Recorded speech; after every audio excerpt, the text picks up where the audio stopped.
రోజు అయితే అనుకున్నది ఒకటి అయినది. అదేంటంటే మార్నింగ్ లేచి టెంపుల్ కి వెళ్దాం అనుకున్నా, కానీ బయట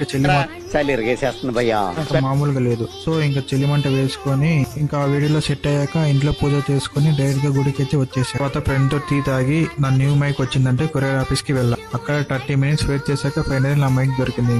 ఇంకా ఎగ్జైట్మెంట్ ఆగలేక అక్కడే అన్బాక్సింగ్ కూడా చేసేసారు. ఆ హ్యాపీ మూడ్ లో మళ్ళీ టెంపుల్ కి వస్తే ఇక్కడ పడి పూజ వైబ్స్ వేరే లేవు. ఆ వైబ్స్ ఎలా ఉన్నాయో మీరు కూడా ఒకసారి చూసేయండి.